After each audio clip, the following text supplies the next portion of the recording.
का गेल्या दीड महिन्यापूर्वी नगरपालिकेची निवडणूक झाली आणि त्याचवेळी संपूर्ण पंढरपूर तालुका आणि शहरातल्या तमाम विठ्ठल परिवारच्यावरती प्रेम करणारे, विचारधारेवरती प्रेम करणाऱ्या सर्व गाव पातळीच्या कार्यकर्ते असतील, शहरातले सर्व आजी माजी सन्माननीय नगरसेवक पदाधिकाऱ्यांचं भूमिका ही होती की कुठं तर आपण परिवारानं एकत्रित येऊन येणाऱ्या सगळ्या निवडणुका त्या ठिकाणी लढल्या पाहिजेत.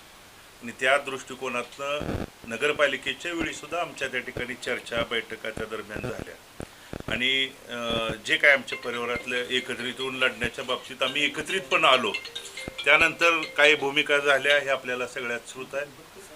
त्यानंतर देखील आम्ही आमच्या परिवारातल्या एकमेकांचं चर्चा असतील, एकमेकाच्या जे हितगुज ठेवून नगरपालिकेची निवडणूक यशस्वी करण्यामागं विठ्ठल परिवाराने सगळ्याच त्याच्या पाठीशी असणारी नेते मंडळींनी सगळ्यांनी साथ देऊन ही नगरपालिकेची निवडणूक जिंकली.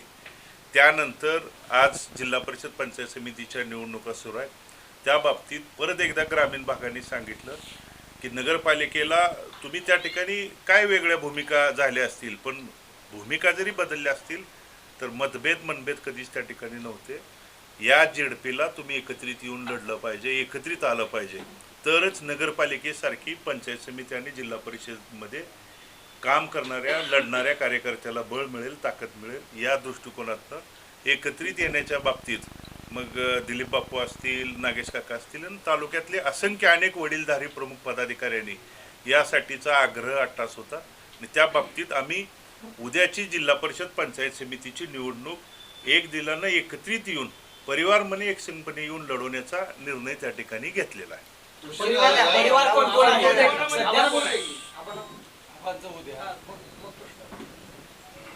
राज्याचे कर्तव्यदक्ष आणि महाराष्ट्राचे दादा अजितदादा पवार साहेबांचं विमान अपघातामध्ये त्या ठिकाणी निधन झालं आहे.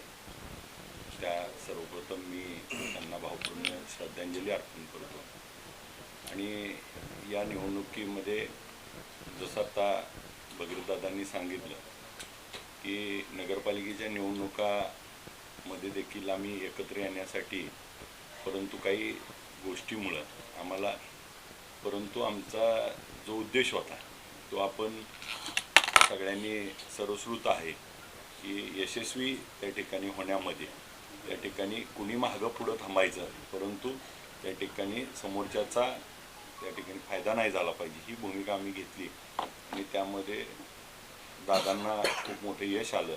त्यामध्ये आम्हाला आनंद आहे आणि तीच पुन्हा चूक होऊ नये म्हणून आम्ही जिल्हा परिषद पंचायत समितीच्या निवडणुकीच्या माध्यमातून एकत्र पुन्हा येण्याच्या संदर्भातल्या चर्चा झाल्या आणि आमचा निर्णय झाला आणि आम्ही त्या ठिकाणी आता आपल्याला यादी त्या ठिकाणी देतील त्या यादीनुसार आम्ही ही युती आमची एकत्र त्या ठिकाणी आम्ही काही ठिकाणी घड्याळ, काही ठिकाणी तुतारी आणि रिक्षा आणि जे चिन्ह आमच्या उमेदवाराचे असतील त्या उमेदवाराच्या चिन्हाला एकत्ररित्या प्रचार करून ही जिल्हा परिषद पंचायत समिती, आपल्याला माहिती असेल की औदुंबरावांच्या काळानंतर ही पंचायत समितीवरती एकाच बाजूची त्या ठिकाणी सत्ता आहे आणि त्याला आम्ही एकत्र आल्याशिवाय त्या ठिकाणी बाजूला सरता येणार नाही. गावगाड्यातल्या सर्व लहान मोठ्या थोरांची अपेक्षा होती आणि मग त्या सर्वांचं मन आणि आम्हाला देखील त्या ठिकाणी संवाद साधत असल्यामुळे दिलीप बापू असतील, नागेश काका असतील, अनेक ज्येष्ठांनी आमचा सर्वांचा समेट घडवून यामध्ये पुढे येण्याची आमच्या सर्वांची जी मनातली भावना होती ती प्रत्यक्षात आज आपल्या समोर इथे ही निवडणूक आम्ही एकत्रितरित्या लढू आणि यश हे आम्हाला नक्की येईल. ह्या निवडणुकीमध्ये खऱ्या अर्थानं अजितदादांनी जो आम्हाला दिलेला संदेश होता, दादांच्या घड्याळाच्या समोर त्या ठिकाणी आम्ही निवडणूक लढत असल्यामुळं दादांना ह्या निवडणुकीमध्ये ह्या निवडून आलेल्या उमेदवाराच्या वतीनं आम्हाला श्रद्धांजली अर्पण करायची आहे. संधी यात मिळती ह्या माध्यमातून आम्ही निवडणुकीला पुढं जातो आहे. आता दादा, मी, बापू, काका, आम्ही सर्वजण त्या ठिकाणी एकसंघ या निवडणुकीला आम्ही यश संपादन करू असा आम्हाला विश्वास आहे. राष्ट्रवादीसोबत आहे आज त्यांच्या आईंचं वर्षश्राद्ध आहे. अब आपण युती करताय पण ऐनवेळी दबावाचं राजकारण जर झालं, नगरपालिकेला आपण युती करण्याचा प्रयत्न केला पण ऐनवेळी दबावाचं राजकारण झालं जिल्ह्याच्या काही नेत्यांकडनं, आताही तसं झालं तर काय भूमिका राहणार? महत्त्वाची आपल्या संदर्भात की दबावापेक्षा काही आमच्या तांत्रिक गोष्टीवरती काही गोष्टी झाल्या होत्या आणि या निवडणुकीत आपल्याला सगळ्या त्या गोष्टी स्पष्ट होती. आता राहिलेत 5 दिवस, ती वेळ निघून गेली. तुमची आघाडी करण्याची पण वेळ निघून गेली. 5 दिवसांमध्ये तुम्ही पोहोचू शकाल एकत्र? नाही, मुळामध्ये कधी कधी आपली इष्टी जर हुकली तर आपण परत जाऊन पण धरतो, परंतु आपल्याला ज्या ठिकाणी जायचंय त्या ठिकाणी जाण्याचा जर आपण एकमेकाला हात दिला तर एक जणानं पुढं इष्टीत असला तर मागच्यानं हात दिला असं घेऊन पण जाऊ शकतो. आणि जागेवर जरी झाला असला रुमाल बी टाकून ठेवला होता. त्यामुळे जागा वाखरीमध्ये आणि भोसेमध्ये भगीरथदादा तुमची भूमिका काय असणार आहे? गणेशदादांची आई आहे भोश्यामध्ये आणि कल्याणरावांची सून आहे.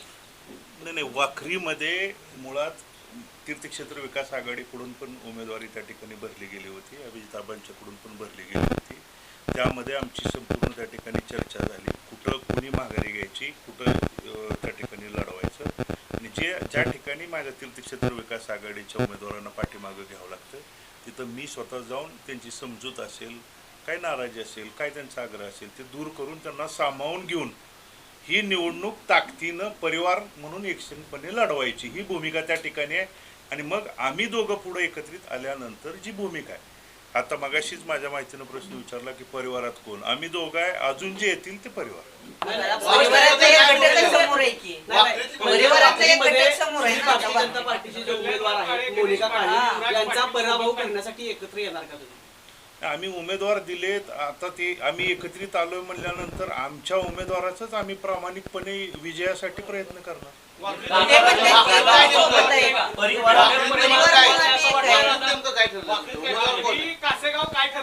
वाखरीमध्ये आम्ही त्या ठिकाणी तीर्थक्षेत्र विकास आघाडीचे दिलेल्या उमेदवारांना आम्ही स्वतः विनंती करून थांबवतोय आणि तिथं घड्याळाच्या दिलेल्या उमेदवाराच्या पाठीमागे जाऊन तो निवडून येण्यासाठीच आमचा प्रयत्न असणार आहे.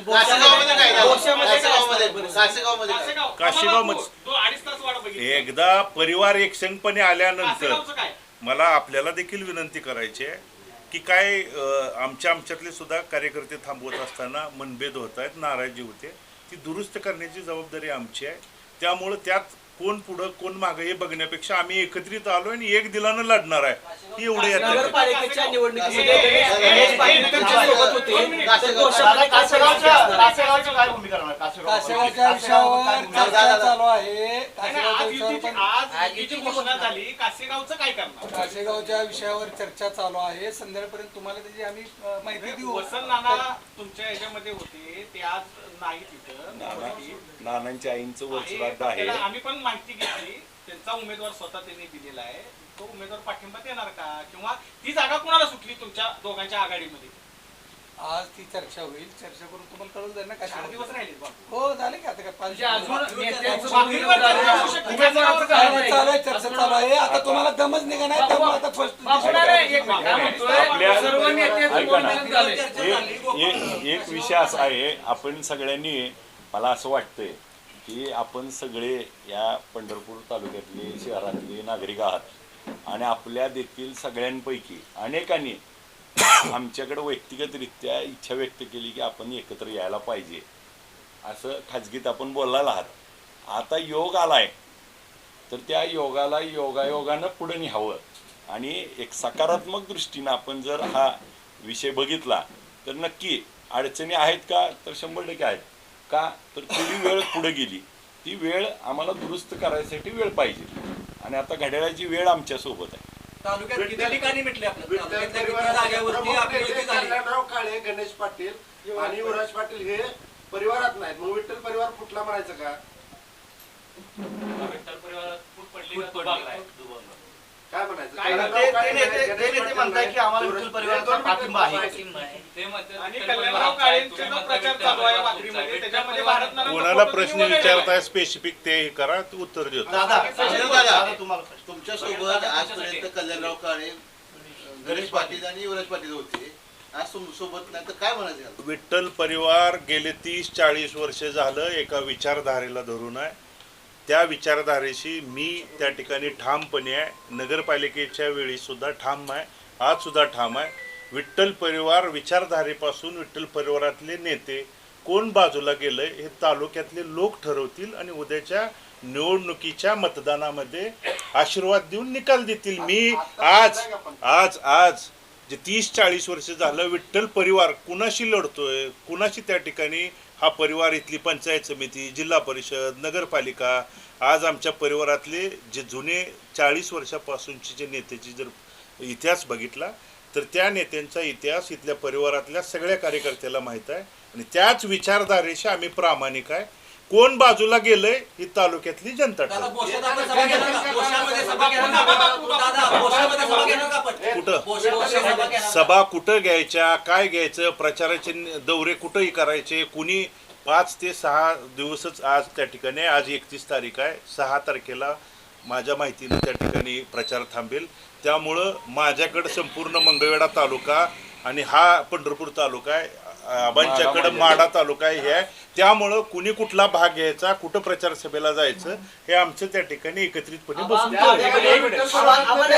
कुठल्या कोणी दखल करणार का तू? त्या ठिकाणला विठ्ठल परिवारात बेदखल जनता करेल ना. बेदखल- परिवारातले लोकच परिवार काय म्हणून तुम्ही मग नाही. परिवार म्हणून तुम्ही एकत्र साध्या- आहात आता. ते परिवाराचे प्रमुख आहात तुम्ही. 40 आणि आता वर्ष परिवाराची सदस्य धुरा आहेत. कोणाकडे हा. राहील, जशी भारतनारायणकडे होती, आता तुमच्या दोघा चौघांमध्ये कोणाकडे राहील परिवार? आता सर्वसामान्य कार्यकर्त्याकडे राहील. नाही, एक नेतृत्व लागतं, जसं नानांचं होतं. सगळ्या कार्यकर्त्याकडे आहे. हा परिवार कुठल्याही एकाना विचारधारेवरती चालतोय. उमेदवारी अर्ज आपले वेगवेगळे भरले का? कुठले तुम्ही भरले? नाही, काय मनभेद होते, मतभेद होते, म्हणजे त्यावेळी भरत असताना कार्यकर्त्यांचा आग्रह होता. बरं, मुळात तुम्हाला त्याचा माझा प्रश्न, आम्ही दोघं एकत्रित आलेल्याबद्दल आपण आनंदी नाही का? बस झालं, विषय संपला. हेच चालू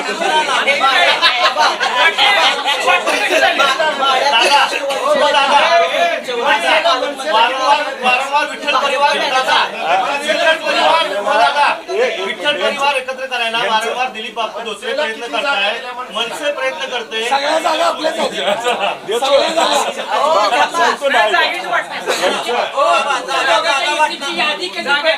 आता देतो थोड्या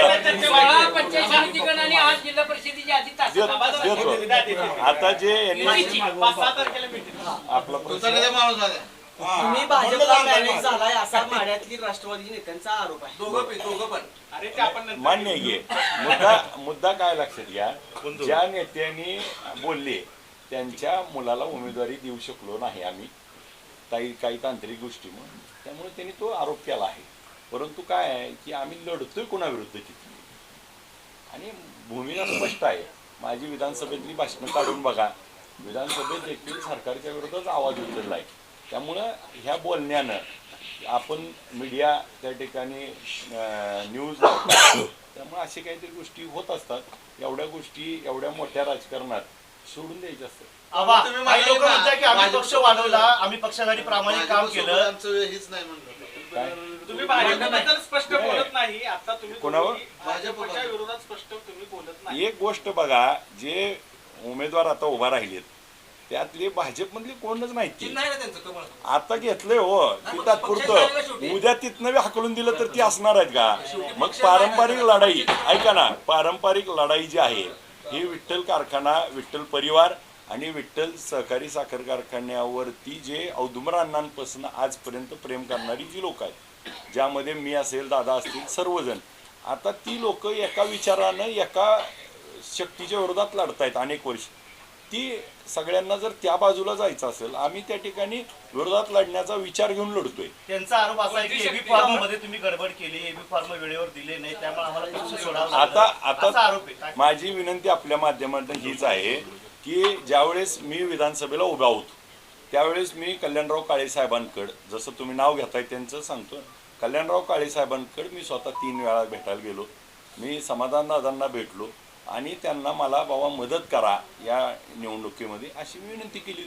त्यांना विचारा तुम्ही मला कधी भेटला एबी फॉर्मसाठी. जर पक्षाने मला दिला असेल आणि मग मी आमदार म्हणून इथं काम करत असेल, त्यांनी मला विचारायला आले असते तर आम्ही चर्चा करून दिला बी असता. पण ते आलेच नाहीत विचारायला. जिथं जिथं कमळाचे उमेदवार आहेत तिथं तुम्ही सुपडा साफ करणार. सगळ्या आमच्या उमेदवाराला निवडून आणणार आणि समोरच्या सुपडा साफ करणार. ठीक आहे. अहो सगळी राहील आता काय करणार? थांबा.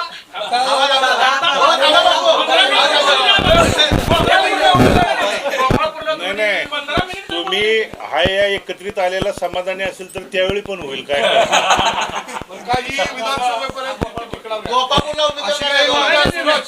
अशी काय वाटणी झाली का की माडा तिकडं पंढरपूर मंगळ कुठल्याही आम्ही वाटणीवरती नाही, कार्यकर्त्यांचा आम्हाला असलेला आग्रह, आमच्यावरती असणारा विश्वास, आणि मी तेच सांगतोय, नगरपालिकेच्या वेळेसच सगळ्यांचा आग्रह होता की स्थानिक स्वराज्य संस्थेला परिवार आणि परिवाराच्या विचारधारेवरती तुम्ही एकत्रित आलं पाहिजे.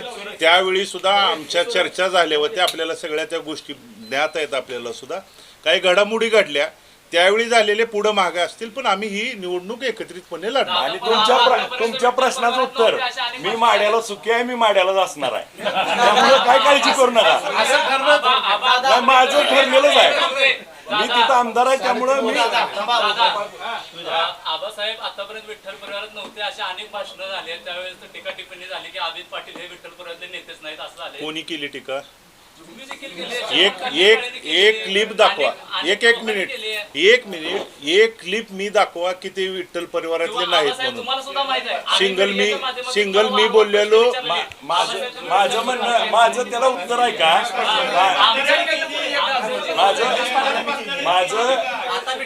माझं उत्तर असं आहे याच्या बाबतीतलं की आम्ही आता एकत्र आलोय, त्याच्यामध्ये आपण आनंद मानावा.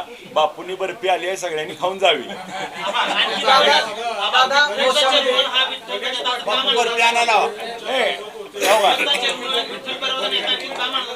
मला काय म्हणायचं ऐका, एकत्र कशाची?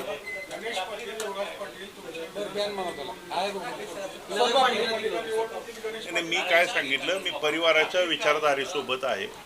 आज हा विठ्ठल परिवार कुणाशी लढत आला हे 40 वर्ष त्या ठिकाणी माहीत आहे, आणि त्या परिवाराच्या विचारधारेचे आणि कार्यकर्त्याचं जे म्हणणं आहे की परिवाराने एकत्रितपणे येऊन लढलं पाहिजे, या भूमिकेशी मी ठाम आहे. आणि मी माझ्या जागेच आहे. जागा कोण सोडली, कोण बाजूला गेलं, हे तालुक्याला माहिती. बरं, एक शेवटचं. 8 गट आणि 16 गट कुणाच्या वाटेला? 8 ने 7. ऐका ना, त्याची जी यादी आहे ती थोड्या वेळात तुम्हाला सगळ्याला मिळून जाईल. साहेब, तुम्ही 1ला पत्रकार परिषद घेतली. ऐका माझं पूर्ण होऊ द्या. तुम्ही 2:30 वाजता आले. बरं, आम्ही तोपर्यंत त्याबद्दल दिलगिरी आमची. नाही हो, दिलगिरी बद्दलचा विषय नाही. तुम्हाला आम्ही प्रश्न विचारतोय की कासेगावचं काय झालं, तुम्ही म्हणताय चर्चा करतो, तुम्हाला यादी मागतोय, तुम्ही म्हणताय यादी तुम्हाला तासाने मिळेल. मग आम्हाला बोलवण्याचं मी पत्रकार परिषद एकच सांगतो, 8 जिल्हा परिषद गट आणि 16 गट, एक 7 जिल्हा परिषद.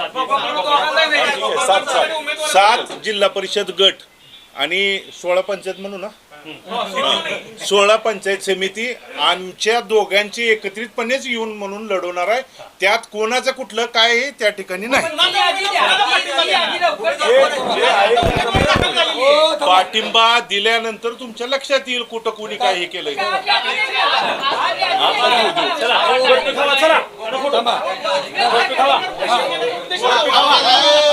एकत्र आलोय.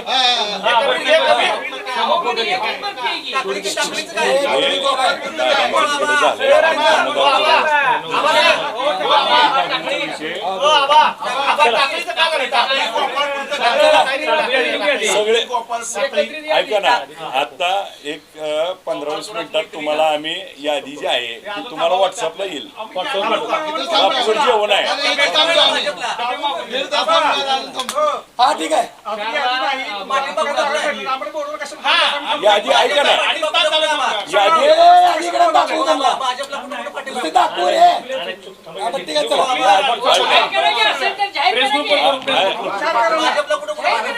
भाजपला कुठल्या कुठल्या गटात पाठिंबा आहे? नाही.